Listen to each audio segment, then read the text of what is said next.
to MD Model Works in association with Alclad 2, the original lacquer based metallic and excuse me, enamel lacquer based paint called Mil-Spec. Right, we'll be using some Mil-Spec later, but first we've got our bombs as we did in the last part. I've cleaned them up. I've done both the oil coolers. I presume that's what they are. Please excuse me if they're wrong. I've got part of the bomb system here ready to go. That literally sits, at some point it will sit on here in there, show through and do all the bits and pieces. We're getting rid of the bombs. So what we're going to do now, we're going to turn off the servo for a minute because it's a pain in the butt and makes a lot of noise. We've got our Iwata CR3. Sounds like I've got sealed burbling at the moment. I'm running at about 15 psi at the moment, and all I'm going to do is give this our bottle a good old shake, and we're going to prime some of the bits ready to go. Okay, so I don't want too much in there. Don't do what I just did, make a mess.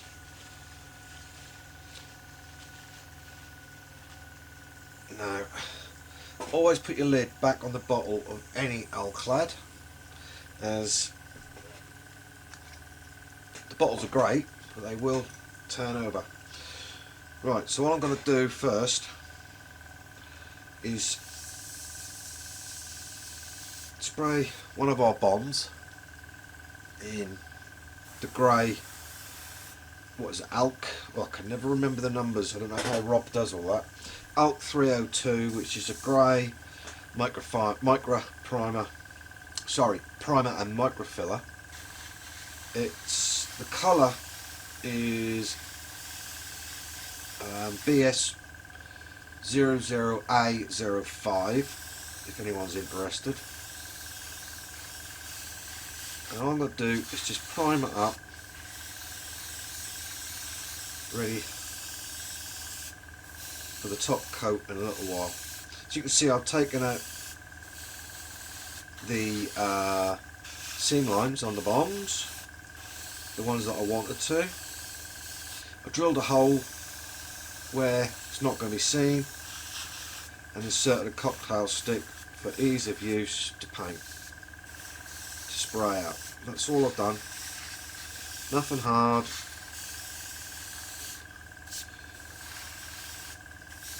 Cocktail sticks are normally in everybody's armoury or tools or whatever you want to call them. So that's that one done. That can sit on the floral block. One of the little bombs, again these have all been sanded and ready to go. So we're just going to put some primer on here. Again, the question came out on Facebook a few days ago, a couple of days ago on, it comes out irregular, so I tend not to take that much notice of it. But what I mean is, why do I prime? Why should you prime? Is there any need to prime with anything of the paints nowadays? Yeah, there is. I find there is. I can see problems with the paint, with the with the finish that I'm going to have, because it's the first time you're going to put paint on the plastic. So you basically want to see what's going on.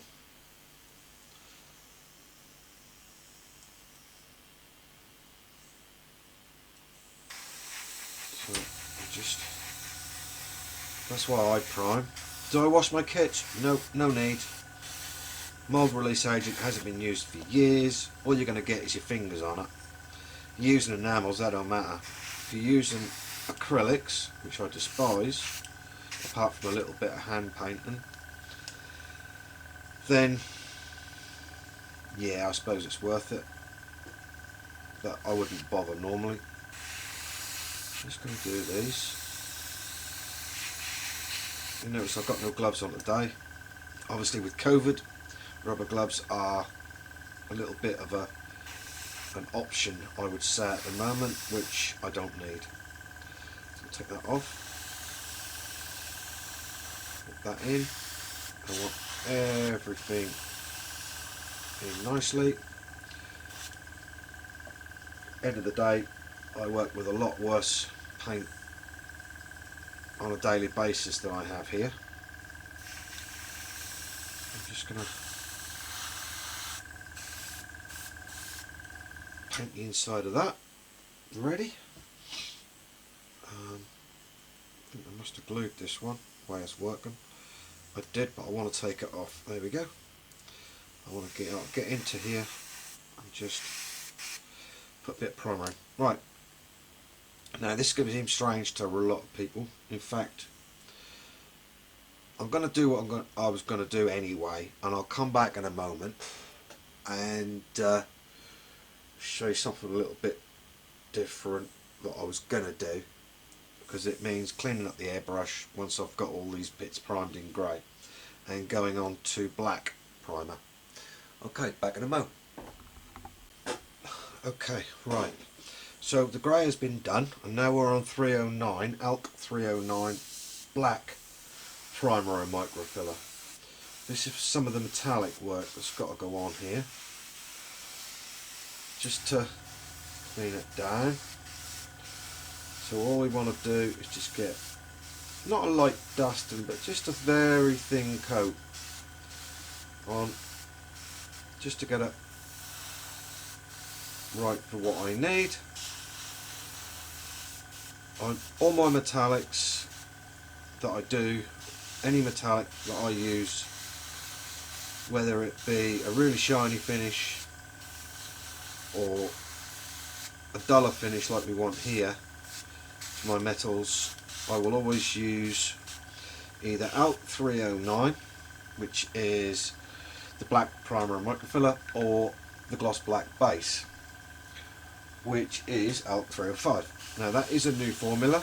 It does dry quicker if you don't blast it on, which still seems to be a major problem for anybody to get used to. Right, so we've got our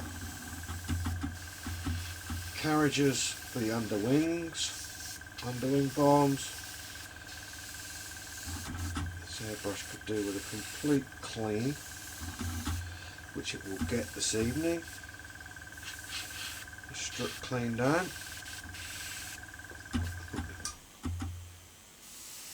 So I'm just getting the black.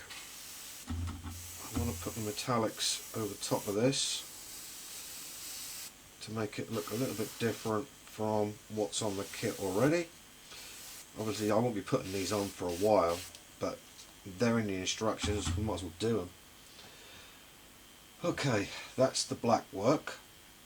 I know I have got to prime, while I think about it, is the rear tail wheel, which is here. So while I've got some primer in the brush still, give that a little coat so that can dry up, ready for colouring later, putting some colour on it. And of course the little bit that goes over the top, which I can never get the hang of. So we'll do that, just like so. So that's ready. Right, I'll clean the airbrush up, we'll get some paint out, and we'll paint the rest. We'll put the proper colours onto our oil filter. Then we're going to come in with some acrylic, yuck, and we're going to paint up the insides. Okay, right, back in a mo.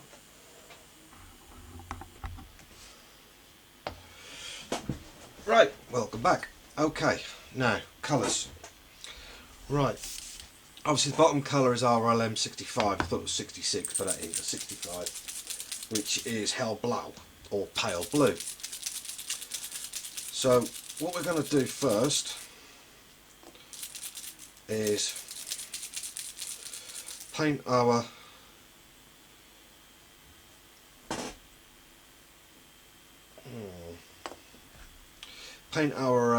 oil coolers with our hell blow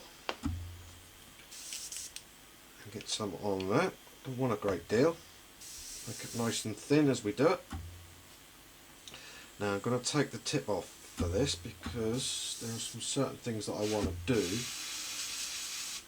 I'm just going to blow the hell blow in.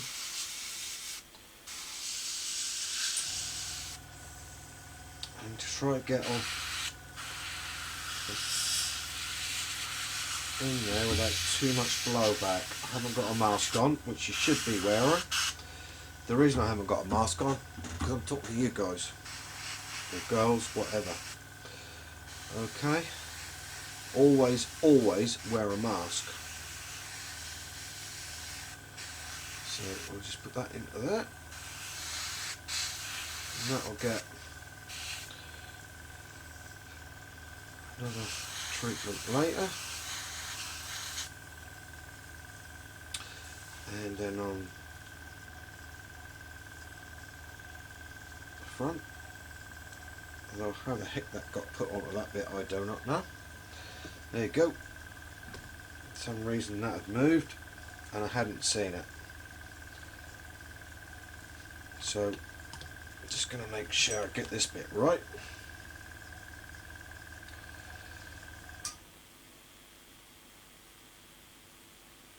Get it in the hole, like so. That's it. Straighten it up. And away we go.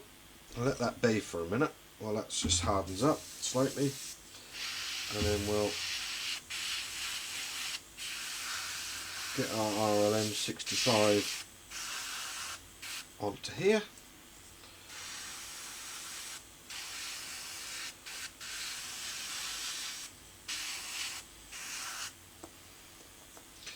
Basically, I mean, always wear a mask, always wear gloves if you're doing stuff like this. Can be nasty stuff. It doesn't bother me too much, believe me, I get a lot worse nasty stuff at work. I just want to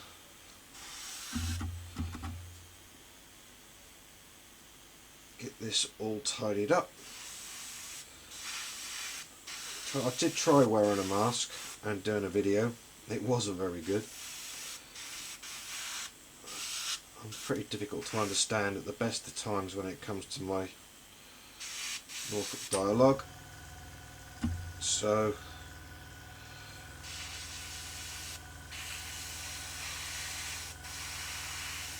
I do like to not use a mask if possible. I have a window open, I have a chimney in front of me which sucks the crap out, or the rubbish out, but please use a mask.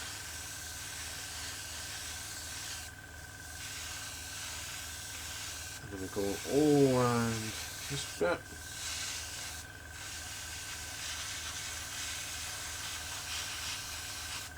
And I was saying on Facebook they were talking about washing your kits. There's no need. It's been a long while since they used removing gel or loosening gel on moulds. So there's no need to use, no need to wash. I do like to prime though. I think everyone, when they're starting out, is a good way of priming. It gives you a base to work with and you can get a lot done at the same time. Okay, right, so that's the RLM 66 or 65 for a little while. Now I'm just gonna, I'll keep yakking as I do, but I'm just cleaning out the airbrush to get some metallics in. We'll get them in, and that'll probably be the end of this part. I know they're shorter, but there'll be a lot more of them. People get bored after 10 minutes apparently on YouTube. Okay. It's fair enough. Okay. Well, that's just a quick colour change. So anybody who told you working with enamels and changing colours in an airbrush is a waste of time or is a pain in the butt, do that with something like Vallejo or Tamiya that quick. And then clear it up a little bit using the same cloth to clean my fingers. Right. I did do that, I didn't do that. Okay, I'll come back to that in a minute anyway. Right.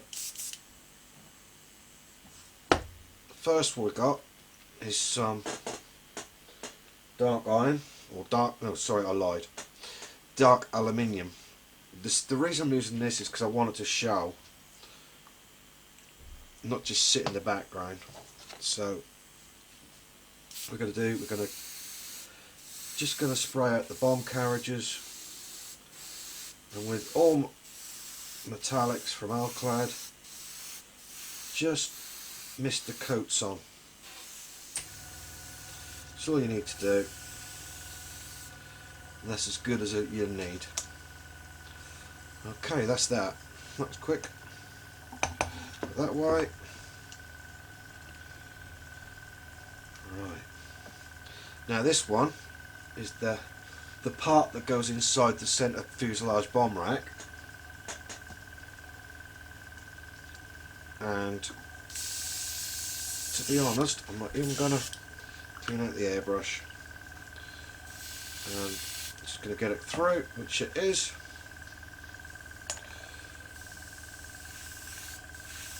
It's very difficult to see the metals, especially the darker ones, over a white base, but there's nothing I can really do.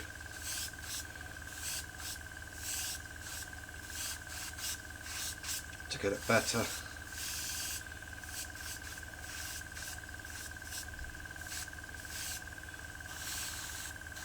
There we go, and that will shine through the actual rack or the bottom very nicely. Okay, right, I'm just going to put this away like so. Clean this airbrush out. Oops, sorry. Doesn't take long when you're cleaning out metallics. Blow through and a blow back, or blow through and a blow back. That's all it needs. Job's a good one. Okay. Right, now a little bit of housekeeping, just to tiny little drop. Finish this part up.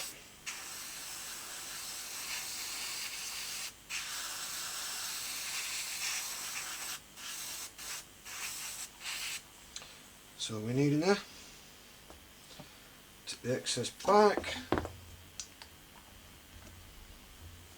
Clean the airbrush up. Then we'll come back and we'll let that dry off for a few minutes. We'll come back and we'll do some acrylic detailing work on the inside of those things before we do much else. Okay, cheers. Thanks for what. I'll tell you what I'm going to do. No, I changed my mind. I'm going to call that a part. That'll be part 12A, and we'll come back with part 14 tomorrow.